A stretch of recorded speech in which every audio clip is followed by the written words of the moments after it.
يا أيها الذين آمنوا صلوا عليه وسلموا تسليما اللهم صل على سيدنا محمد وعلى آل سيدنا مولانا محمد وبارك وسلم. سب سے پہلے تو میں تہ دل سے شکر گزار ہوں حضرت العلامہ مولانا ڈاکٹر پروفیسر سید تنویر خدا نمائی صاحب قبلہ حفظہ اللہ وادام اللہ فیضہ کہ آپ نے مجھے اس بابرکت محفل کا حصہ بنایا.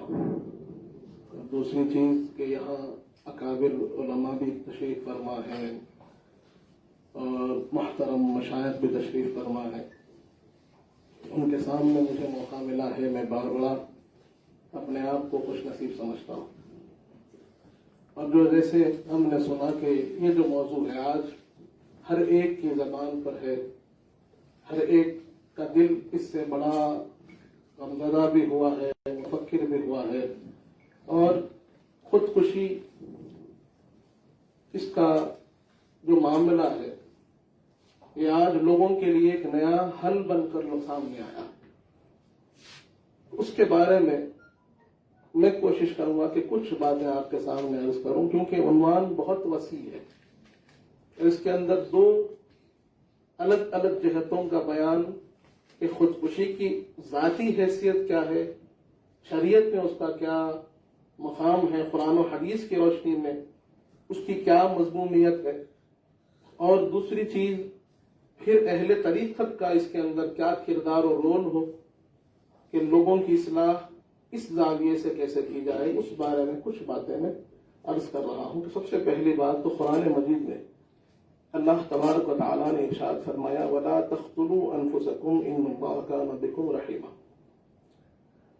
سورۃ النساء کی آیت ہے کہ اللہ فرماتا ہے کہ تم اپنی جانوں کو قتل مت کرو, یقیناً اللہ خوب مہربان اور رحم کرنے والا ہے. اللہ تبارک و تعالیٰ نے واضح طور پر فرما دیا کہ اپنی جانوں کو تم قتل نہیں کرنا, یہ اللہ کا حکم ہے. اور اس سے مفسرین اکرام نے خودکشی کی ممانعت اور حرمت کی دلیل کو ثابت کیا. دوسری آیت کریمہ کہ جہاں پر لوگوں کو یہ خیال ہے کہ یہ جسم میرا ہے, میں کچھ بھی کر سکتا ہوں, یہ خیال آج پیدا ہو رہا ہے, تو اللہ تبارک و تعالیٰ نے فرمایا ان اللہ اشترى من المؤمنین انفسهم واموالهم بان لهم الجنہ, کہ اللہ تبارک و تعالیٰ نے مومنین کے جانوں کو خرید لیا ہے, ان کے اموال کو, ان کے جانوں کو اللہ نے خرید لیا ہے جنت کے بدلے میں. کہ اگر جنت چاہتے ہیں تو پھر یہ جان اللہ کے حکم کے موافق چلے گی, یہ مال خرچ ہوگا تو اللہ کے حکم کے موافق ہوگا, اس کے اندر کسی اور کو کوئی اختیار نہیں ہوگا. تیسری چیز مشہور آیت کریمہ ہے, اللہ تبارک و تعالیٰ نے فرمایا وَلَا تُلْقُوا بِأَيْدِيكُمْ إِلَى التَّهْلُكَةِ, کہ تم اپنی جانوں کو, اپنے ہاتھوں کو ہلاکت میں مت ڈالو. یہاں پر جز بول کر کل مراد لیا گیا اور بتایا گیا کہ ایک شخص کو کسی بھی مہلک چیز کی طرف نہیں جانا ہے. اپنی ساری جان کو ہلاک کر دینا, اپنے آپ کو فنا کر دینا, مٹا دینا, یہ دور بات ہے. بلکہ ذرا برابر بھی اگر کہیں پر تکلیف نظر آتی ہے تو اس چیز سے اجتناب کرنا یہ اسلام کا قاعدہ اور قانون ہے. اب اسی ان آیات کریمہ کے تحت مفسرین اکرام نے ارشاد فرمایا, امام بغوی فرماتے ہیں اپنی تفسیر معالم التنزیل کے اندر کہ وَقِيلَ أَرَادَ بِهِ قَتْلُ الْمُسْلِمِ نَفْسَهُ, کہ یہاں پر جو آیت کریمہ ہے اس سے مراد ہی یہ ہے کہ وہ ایک مسلمان اپنی جان نہیں لے سکتا. دوسری طرف امام فخر الدین رازی رحمۃ اللہ علیہ فرماتے ہیں کہ وَلَا تَقْتُلُوا أَنفُسَكُمْ کی تفسیر کے اندر يَدُلُّ عَلَى النَّهْيِ عَنْ قَتْلِ غَيْرِهِ وَعَنْ قَتْلِ نَفْسِهِ بِالْبَاطِلِ, کہ اس بات کی دلالت ہے اس آیت کریمہ میں کہ کوئی شخص غیر کو بھی قتل نہ کرے اور اپنے آپ کو بھی قتل نہ کرے بغیر کوئی شرعی وجہ کے. اب خودکشی کے اندر کوئی شرعی وجہ نہیں ہے, غیر کے لیے جب مقابلہ ہوتا ہے تو سیلف ڈیفنس ہے, یا پھر جہاں پر آپ کو ضرورت پیش آتی ہے وہاں پر آپ غیر سے مقابلہ کر سکتے ہیں. خودکشی کے لیے کوئی شرعی دلیل حاصل نہیں ہوتی.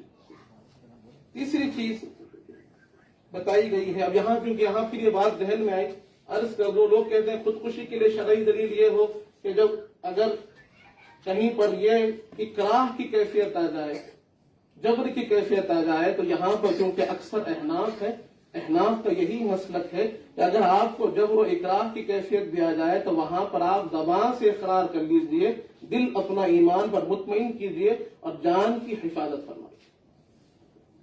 آگے ارشاد ہوتا ہے کہ احادیث کریمہ میں حضور پاک صلی اللہ علیہ وسلم نے واضح طور پر خودکشی کی حرمت کی اعلان فرمایا، کہیں پر کنایتاً فرمایا تو کہیں پر صراحتاً فرمایا۔ حدیث پاک میں آتا ہے فَإِنَّ لِجَسَدِكَ عَلَيْكَ حَقًّا وَإِنَّ لِعَيْنَيْكَ عَلَيْكَ حَقًّا، کہ تمہارے جسم کا تم پر حق ہے، حضور فرماتے ہیں کہ تم اسے تکلیف نہیں دے سکتے۔ یہ حدیث پاک صحیح بخاری کی ہے، اور دوسری حدیث پاک جہاں پر وضاحت سے بالکل عیاں طور پر حضور پاک نے بیان فرمایا، کنز العمال کی یہ حدیث ہے کہ حضور پاک نے ارشاد فرمایا جس نے گلا گھونٹ کر اپنے آپ کو مار ڈالا وہ دوزخ میں بھی گلا گھونٹتے رہے گا، اور جس نے نیزہ مار کر اپنے آپ کو ہلاک کیا وہ دوزخ میں بھی اسی عذاب میں مبتلا رہے گا۔ یعنی جہاں پر جس طریقے سے اس نے اپنی جان لی ہے، خودکشی کی ہے، میرے آقا فرماتے ہیں کہ تم کو اس کی اجازت نہیں، اس کا ٹھکانہ جہنم ہوگا اور وہ اسی عذاب میں مبتلا رہے گا۔ واضح طور پر حدیث پاک میں بھی بیان ہو گیا کہ خودکشی کرنا کہ بالکل حرام ہے۔ اب خودکشی کیا ہے؟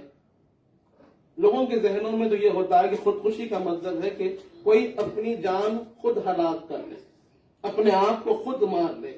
لغت میں خودکشی کے معنی اپنی جان خود لینا، اپنے آپ کو ہلاک کر لینا ہے، لیکن میں سمجھتا ہوں کہ خودکشی بزدلی اور کم ہمتی کی دلیل ہے۔ یہ کمزوری اور مایوس لوگوں کے لیے زندگی کے مسائل و مشکلات، آزمائشوں اور ذمہ داریوں سے راہ فرار اختیار کرنے کا ایک غیر اسلامی، غیر اخلاقی اور غیر قانونی طریقہ ہے۔ بدقسمتی سے اس وقت پوری دنیا کے محروم القسمت لوگوں میں اپنے ذمہ داریوں سے بے اعتنائی اور ایمان سے محرومی یا کمزوری کے باعث خودکشی کا رجحان آئے دن بڑھتا جا رہا ہے۔ مغربی ممالک میں تو اخلاقی اور سماجی نظام کے انتشار کے سبب خودکشی کے واقعات کا تناسب اتنا بڑھ گیا ہے کہ اب یہ آواز بلند کی جا رہی ہے کہ خودکشی انسان کا نجی حق تسلیم کیا جائے۔ یہ ان کا رجحان ہے کہ وہاں پر لوگوں نے یہ فائل کیا ہے، لوگوں کے درمیان میں یہ PIL فائل کیا گیا ہے کہ بتائیے کہ بھئی ہمارا حق ہے، ہم جو چاہے کر لیں، کسی کو جینے کا حق ضرورت سمجھ میں نہیں آ رہی ہے وہ اپنی جان لے لے۔ یہ مغربی تہذیب ہے، لیکن کیونکہ اسی کے تحت علمی ادارہ، عالمی ادارہ WHO جو صحت کے لیے ہر ایک کام کو دیکھتا ہے، وہ کہہ رہا ہے کہ اس کا اعداد شمار کے مطابق دنیا بھر میں ہر سال 10 لاکھ لوگ خودکشی کرتے ہیں، اور یہ عدد ایکسیڈنٹ سے بھی زیادہ ہے۔ صرف ہندوستان اور چین میں پوری دنیا کے خودکشیوں کے 30% واقعات رونما ہو رہے ہیں آج حالیہ عرصے کے اندر۔ اب یہ تو بات ہو گئی کہ شرعی نقطہ نظر کیا ہے خودکشی کا، وہ حرام ہے۔ مغربی تہذیب کیا کہتی ہے وہ بھی ہم نے دیکھ لیا۔ اب خودکشی کے اسباب کیا بنتے ہیں، وجہ کیا ہے، لوگ خودکشی کرتے کیوں ہیں، اس کو جاننے کی بہت ضرورت ہے کہ اسباب کو اگر جانیں گے تو تدارک آسان ہوگا، سد باب آسان ہوگا۔ خودکشی کے اسباب اور ان کا تدارک، یہ سچ ہے کہ زندگی کے سفر میں کبھی ایسے موڑ بھی آتے ہیں جب انسان امید اور نا امیدی کے دو راہے پر کھڑا ہوتا ہے، کیونکہ زندگی کا کشب و فراز میں جہاں خوشی و مسرت کے نغمے ہیں وہیں غم و ماتم کے فسانے بھی ہیں، جہاں فرحت و سرور کے لمحے ہیں وہیں رنج و علم کے صدمے بھی ہیں، جہاں راحتوں کی سوغات ہے وہیں غموں کی برسات بھی ہے، جہاں فراخی اور خوشحالی کے اسباب ہے وہیں غربت و افلاس کے حالات بھی ہیں۔ غرض کے زندگی کا فلسفہ پھول اور کانٹے، دھوپ اور چھاؤں کی عبارت ہے۔ ایسے ہی موقعوں پر کامیاب شخص وہ ہے جو ہمت و حوصلے کے ساتھ ان حالات کا ڈٹ کر مقابلہ کرے، اور دل ہارنے کے بجائے استقامت و استقلال کا ثبوت پیش کرے۔ غور کیا جائے تو مسلمانوں میں خودکشی کی بڑھتی ہوئی شرح کے اسباب میں اہم و بنیادی سبب اسلام اور اسلامی تعلیمات سے دوری ہے۔ اللہ تعالیٰ نے قرآن مجید میں اپنے بندوں کے آزمانے کا ذکر فرمایا۔ اللہ تبارک و تعالیٰ فرماتا ہے وَلَنَبْلُوَنَّكُمْ بِشَيْءٍ مِّنَ الْخَوْفِ وَالْجُوعِ وَنَقْصٍ مِّنَ الْأَمْوَالِ وَالْأَنفُسِ وَالثَّمَرَاتِ وَبَشِّرِ الصَّابِرِينَ۔ سورہ بقرہ کی آیت بڑی واضح ہے۔ اللہ تبارک و تعالیٰ نے فرما دیا کہ یقیناً ہم اپنے بندوں کو آزمائیں گے، کبھی خوف کے ذریعے سے آزمائیں گے، کبھی ہم بھوک کے ذریعے سے آزمائیں گے، کبھی اموال کے نقصان کے ذریعے سے آزمائیں گے، کبھی جانوں کے نقصان کے ذریعے سے آزمائیں گے، اور اس کے بعد اللہ فرماتا ہے کبھی یہ ہوگا کہ تمہارے جو ثمرات ہے اس کے اندر تنقیص نظر آئے گی۔ اس کے بعد اللہ فرما رہا ہے وَبَشِّرِ الصَّابِرِينَ، صبر کرنے والوں کو بشارت دو۔ اور بشارت کیا ہے؟ آگے ارشاد ہوتا ہے إِنَّ اللَّهَ مَعَ الصَّابِرِينَ، کہ اللہ صبر کرنے والوں کے ساتھ ہے۔ اور خودکشی کی بنیاد یہی ہے کہ جہاں صبر کا دامن ہاتھ سے چھوٹ جاتا ہے آدمی خودکشی کی طرف چلا جاتا ہے۔ اللہ تبارک و تعالیٰ اپنے بندوں کو آزمائش میں ڈالتا ہے، اور جو اس آزمائش میں کامیاب ہوتے ہوئے ان کے لیے اللہ تعالیٰ کی جانب سے رحمتیں اور بشارتیں ہیں جو ابھی ہم نے سماعت کی۔ اور جو لوگ استقامت اور صبر سے نابلد ہیں وہ اس آزمائش میں ناکام ہوتے ہوئے باعث خودکشی کو راہ نجات تصور کر رہے ہیں، اور نہ صرف یہ کہ اپنا دنیاوی نقصان کرتے ہیں بلکہ اپنی آخرت بھی تباہ و برباد کر لیتے ہیں۔ انسان کو اللہ تعالیٰ پر مکمل بھروسہ ہونا چاہیے، اور یہ بات بھی یاد رکھنی چاہیے کہ سب تکلیفوں اور مصیبتوں کو ختم کرنے والی ذات صرف اور صرف اللہ تعالیٰ کی ذات ہے۔ صبر کا مظاہرہ کرنا چاہیے اور خودکشی کے اس قبیح فعل کے ارتکاب سے بچنا چاہیے، اور اسلامی تعلیمات پر عمل کرتے ہوئے تمام مصائب و مشکلات پر پرعزم ہو کر مقابلہ کرنا چاہیے، اور صبر کو اپنے ذات کو تھامے رکھنا چاہیے۔ اب یہاں پر اسباب بیان کرتے ہوئے پہلا جو بنیادی سبب ہے مسلم معاشرے کے اندر خودکشی کے عام ہونے کا، وہ یہ ہے کہ لوگ اسلامی تعلیم سے، قرآنی احکام سے، حضور پاک کے احکام سے نابلد ہے، دور ہے، اس لیے وہ خودکشی کا راستہ اختیار کرتے ہیں۔ اس کے اور کئی ماہرین نفسیات نے الگ الگ اس کے اسباب بیان کیے ہیں۔ ماہرین کا یہ ماننا ہے کہ خودکشی کے اسباب سب سے اہم جو سبب ہے وہ مایوسی ہے، ڈپریشن جسے کہتے ہیں۔ ڈپریشن کے اندر آدمی سب سے زیادہ آمادہ ہوتا ہے خودکشی کی طرف۔ جب آدمی دنیا سے مایوس ہو جاتا ہے تو پھر وہ خودکشی کی طرف آمادہ ہوتا ہے۔ اور مایوسی لاحق ہونے کے لیے پھر بتایا گیا ہے کہ دو قسم کے اسباب ہیں، دو سبب پائے جاتے ہیں من جملہ، ایک معاشی مشکلات اور دوسرا عائلی مسائل۔ پہلا معاشی مشکلات، جیسے ہم جانتے ہیں کہ جہاں پر فقر ہو، معاشی مشکلات سے مراد غربت، افلاس، بے روزگاری، محتاجی، مالی تنگی کے باعث قرضوں کا بوجھ۔ جب یہ چیزیں آدمی کو محسوس ہوتی ہیں، جب یہ ان مشکلات میں پڑ جاتا ہے، مال کا قرضہ لے لیا ہے ادا نہیں کر پاتا ہے، ذمہ داریاں ہیں نبھا نہیں پاتا ہے، اور بچوں کی جب تعلیم سامنے ہو اس کے لیے کوشش کرتا ہے پوری نہیں ہوتی ہے، تو وہاں پر پھر اس کے اندر مایوسی پیدا ہونے لگتی ہے، وہ پھر انفیریورٹی کمپلیکس کے اندر ڈپریشن کی طرف جانے لگتا ہے۔ اور یہ ایک بہت بڑا سبب ہے خودکشی کرنے کے لیے۔ اکثر لوگ مقروض ہوتے ہیں تو خودکشی کر لیتے ہیں، مایوس ہوتے ہیں تو خودکشی کر لیتے ہیں، اولاد کی ذمہ داریاں پوری نہیں کر پاتے خودکشی کر لیتے ہیں، یا پھر دوسروں کو دیکھتے ہیں کہ وہ ترقی کر رہا ہے اور میں وہیں پر رکا ہوا ہوں، تو پھر وہ خودکشی کا سبب بن جاتا ہے۔ تو ایک سبب معاشی مشکلات ہے، دوسرا سبب عائلی مسائل ہے۔ عائلی مسائل سے مراد کیا ہے؟ تو پھر ہم جانتے ہیں کہ آپسی تعلقات میں جو آدمی محبت نہیں پاتا، گھریلو معاملات میں نا اتفاقی ہو، رشتوں میں تنازعات کا پیدا ہونا، ظلم، جبر، یا پھر جانبدار پان، یا پھر کسی کو تنقید کرنا، یہ تمام چیزیں جو ہے یہ عائلی معاملات ہیں، اور جو ہم آج کیس سن رہے ہیں، جو کیسز ہمارے سامنے آ رہے ہیں، اس کی بنیاد بھی یہی عائلی تعلقات ہیں، جہاں پر جیسے ہم نے سنا کہ جب تک دونوں کے حقوق بتائے نہیں جائیں گے، ہمارے پاس ہمارے معاشرے میں یہ ہوتا ہے کہ ہر شخص کو اپنا حق یاد رہتا ہے، ہر شخص کو اپنے حق کی تلاش رہتی ہے، حق کی فکر رہتی ہے، اور وہ اپنے حق کی بات کرتا ہے، شوہر اپنے حق کی بات کرتا ہے، بیوی اپنے حق کی بات کرتی ہے، شوہر کے والدین اپنے حقوق کی بات کرتے ہیں، بیوی کے والدین اپنے حقوق کی بات کرتے ہیں، رشتہ دار اپنے حقوق کی بات کرتے ہیں، سارا عالم اپنے حقوق کی بات کر رہا ہے، لیکن یہ بات کو وہ لوگ نہیں سمجھتے کہ جہاں جہاں حق ہوتا ہے وہیں پر بھی ایک آبلیگیشن اور ذمہ داری بھی ہوتی ہے، کہ جہاں ہم اپنے حق کی بات کر رہے ہیں وہیں پر ہم کو یہ بات بھی سوچنی ہوگی کہ ہماری ذمہ داری بھی بنتی ہے کہ جب ہم اپنے حق کے لیے لڑ رہے ہیں تو اپنی ذمہ داری کو پورا کرنے کے لیے بھی کھڑا ہونا ہوگا۔ یہ چیز آج ہمارے اندر اس کا فقدان ہے، اس لیے ہر شخص جب اپنے حق کی بات کرے اور اپنی ذمہ داری کا احساس پورا نہ کرے تو پھر اختلاف ہوتا ہے۔ ہاں، حق کی بات بھی کی جائے اور اس سے زیادہ اپنی ذمہ داری کو نبھایا جائے، اختلاف رفع ہو جائے گا، دور ہو جائے گا۔ یہ عائلی تعلقات کی بنیاد یہیں پر ہوتی ہے، یہاں پر فساد شروع ہوتا ہے، یہیں پر تنازع شروع ہوتا ہے کہ جب ہر شخص اپنے حق کی بات کرتا ہے اور اپنی ذمہ داری سے دور ہٹتا ہے۔ اس کے بعد پھر اب خودکشی کے سد باب کیا ہے، اس کو روکے کیسا؟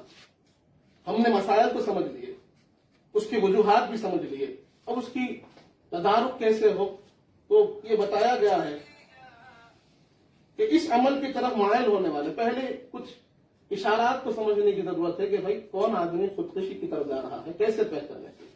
تو بتایا جاتا ہے کہ اس عمل کی طرف مائل ہونے والے شخص کے اندر کچھ علامتیں پائی جاتی ہیں۔ ایسا شخص مایوس ہو جاتا ہے، اس کا دل دنیا سے اکتا جاتا ہے، اسے اپنی زندگی کا فائدہ نظر نہیں آتا، مزاج میں تناؤ اور افسردگی طاری ہو جاتی ہے، زبان میں مرنے یا دنیا چھوڑنے کی باتیں اکثر آنے لگتی ہیں۔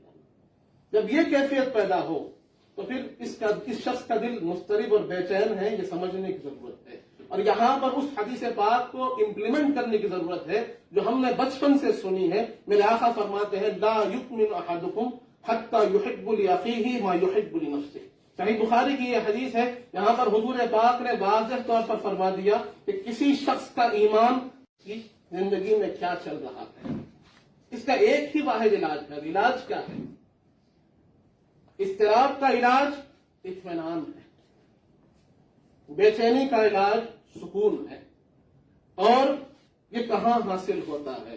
تو قرآن مجید میں اللہ تبارک تعالیٰ نے واضح طور پر فرما دیا الا بذکر اللہ تطمئن القلوب، آگاہ ہو جاؤ کہ اللہ کے ذکر سے ہی لوگوں کو اطمینان ملتا ہے۔ جہاں پر لوگ مایوسی کی طرف جا رہے ہیں تو اللہ نے فرما دیا لا تقنطوا من رحمت اللہ، کہ تم اللہ کی رحمت سے مایوس نہ ہو۔ یہاں جو ہماری ذمہ داری ہے اور خصوصاً اہل طریقت کی ذمہ داری ہے، کیونکہ ان کا معاملہ کیا ہے، یہ دل والے ہیں۔ اہل طریقت ان کا تعلق دل سے ہوتا ہے، ان کی ساری محنت دل کے احوال کو سدھارنے کے لیے ہوتی ہے، ان کی کوشش یہی ہوتی ہے کہ دل کی کیفیات کیسے بدلے، آدمی کا دل کیسے مخلوق سے کٹ کر رب سے جڑے۔ تو یہاں پر سب سے زیادہ ضرورت ہے، کیونکہ خودکشی کی بنیاد بھی جسم سے نہیں ہے، جسم پر اثر تو بعد میں آتا ہے، وہ کیفیات تو دل میں ہی ابھرتی ہے، دل ہی مضطرب ہوتا ہے، دل ہی بے چین ہوتا ہے، دل ہی مایوس ہوتا ہے، تبھی یہ خودکشی کا قدم سر انجام پاتا ہے۔ تو اب اہل طریقت کی بات یہ ہے کہ وہ اس کے دل کو ٹٹولے کہ اگر کوئی مایوس آ جائے تو پھر اس کے اندر وہ رحمتوں کا ایسا ایک سمندر معجزن کر دے کہ وہ جان لے کہ اگر میں مایوس نظر آ رہا ہوں تو اللہ نے اعلان کر دیا کہ تم مایوس نہ ہو اللہ کی رحمت سے۔ اور اس کا راستہ کیا ہے؟ کبھی نظر نہیں آتا تو کیا کیا جائے؟ تو پھر یہ بتا دیں کہ اللہ فرما رہا ہے وَمَن يَتَّقِ اللَّهَ يَجْعَلْ لَهُ مَخْرَجًا، یہ جو اللہ کے راستے پر چلتا ہے، جو تقوی اختیار کرتا ہے، تجھے راستہ نظر نہیں آتا ہوگا، اللہ تیرے لیے راستہ فراہم کرے گا۔ وَيَرْزُقْهُ مِنْ حَيْثُ لَا يَحْتَسِبُ، اور وہاں سے تجھے رزق دے گا جہاں سے تو نے گمان نہ کیا ہوگا۔ اہل طریقت کی بنیاد جو ہے، ہمارا جو مقصد ہے وہی اس کا حل ہے کہ ہم بندے کو اللہ سے جوڑ دیں۔ جب بندہ اللہ سے جڑ جائے گا تو پھر وہ کبھی خودکشی نہیں کرے گا۔ یہ ایک اہم چیز ہے. اب دل کی کیفیات ہے تو یقیناً اہل دل کے پاس جب آتے ہیں تو وہ دل کو سدھار ہی دیتے ہیں. ان کی ذمہ داری یہ ہے. اور خانقاہ میں آتے ہی وہ ہیں کہ جن کے دل دنیا سے ٹوٹ جاتے ہیں، تو دنیا سے اکتا جاتے ہیں. اس بات کو سمجھنے کی ضرورت ہے. یقیناً میں نے تھوڑا وقت زیادہ لے لیا ہے، میری بات بھی ختم ہو چکی ہے. تو ہماری جو بنیاد ہے وہی بات عرض کر رہا ہوں کہ خانقاہ کی ذمہ داری یہ ہے کہ جب ہمارے پاس کوئی آئے تو پھر ہم اس کو اللہ سے جوڑ دیں، اس کی مایوسی کو اطمینان میں بدل دیں اور اس منزل پر اس کو فائز کر دیں جس کو اللہ نے فرمایا ہے کہ یا ایتھا النفس المطمئنہ ارجعی الی ربک راضیۃ مرضیہ، کہ وہ ہر حال میں اپنے رب سے راضی رہے. تکلیف ہو، تنگی ہو، مایوسی ہو، پریشانی ہو، وہ اللہ کی مرضی پر راضی رہے اور اس بات کو یاد رکھے کہ اللہ راستہ فراہم کرنے والا ہے، اللہ آسانی پیش کرنے والا ہے. یہی چند کلمات کے ساتھ آپ سے رخصت ہوتا ہوں. السلام علیکم ورحمۃ اللہ وبرکاتہ.